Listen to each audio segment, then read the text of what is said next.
Ani maqaan koo Mokonnon Abbashuun jedhama. Gandi koo immoo ganda Baddeessa Alkashaaf jedhama. Kana immoo Oromoo fi Arabii walitti buunaan amma immoo baqadhee aanaa mana sifuun jira.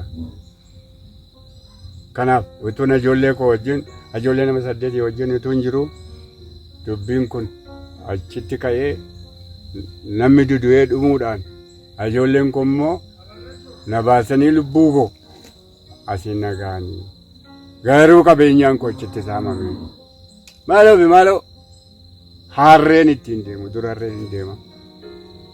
Amma waan hin qabu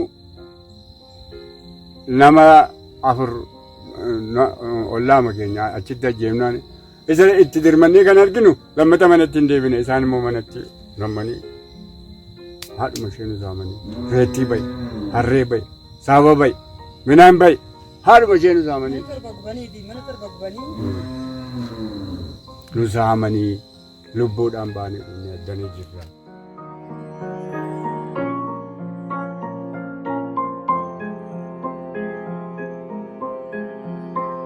Uummanni Wallaggaa godinaalee arfan keessa jiraatu rakkoolee ciccimoo baay'ee kan akka nagaa dhabuu, qe'ee ofirraa buqqa'uun, qubsuma yeroo fi keessa yeroo dheeraaf jiraachuu fi kanarraa kan ka'es wantoota jireenyaaf barbaachisoo ta'an kan akka bishaanii, midhaan nyaataa, tajaajila fayyaa fi barnootaa dhabuu keessa jira.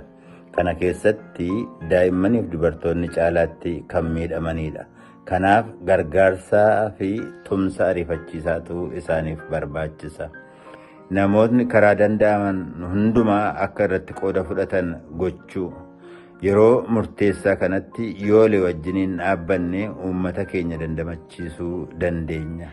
Saboonni kun namoota ijoollee qabatanii jiranidha. Dubartoota ulfaati, jaaroliidha. Gargaarsa hedduu barbaadu, nyaata gahaa hin argatanii, bishaan qulqulluu hin jiru, manni qorichaa hin jiru. Dubartiin ciniinsuun qabamanii utuu mana qorichaa hin ga'iin kan lubbuun isaanii darbee hedduutu jira.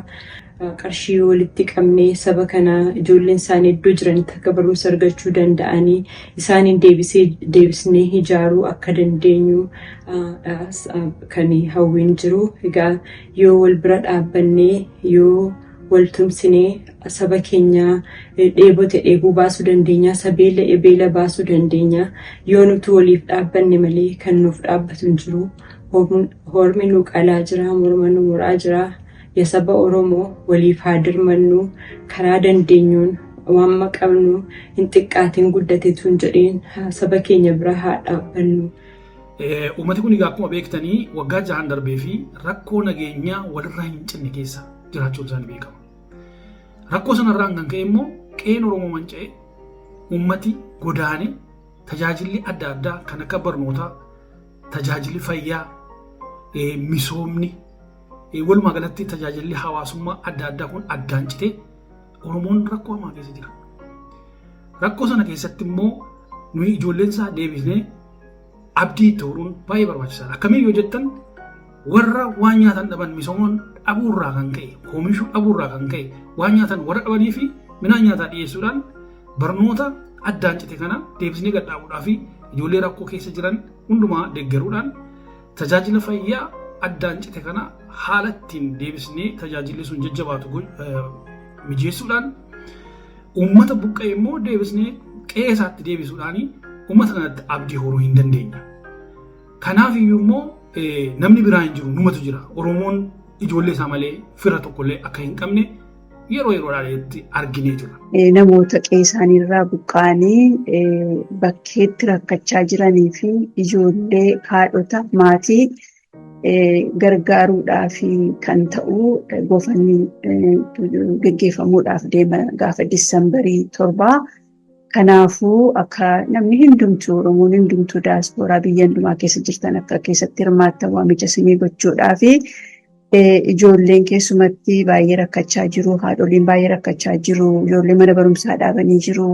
Kanaafuu bira dhaabannee akkaataa ijoolleen kun mana barumsaatti deebi'anii maatiin kun hojjetanii of danda'anii akka isaan jiraataniif gargaarsa gochuufiidhaafitu bira dhaabachuu barbaanna wabiin Maccaa. Kanaafuu deeggartootinii fi warri kanaan dura membariis taatanii jirtanii adaraa kottaa keessatti hirmaadhaa isiniin jennee waamicha isiniif goonaa.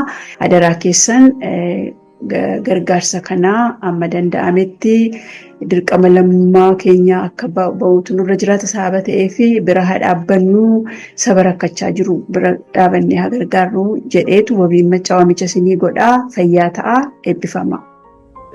Akka daataan naannoo sanaa bahu agarsiisutti uummata gara 700,500tu naannoo sanarraa buqqee qe'ee isaarraa manca'ee bakka adda addaatti qubatee akka jiru agarsiisa.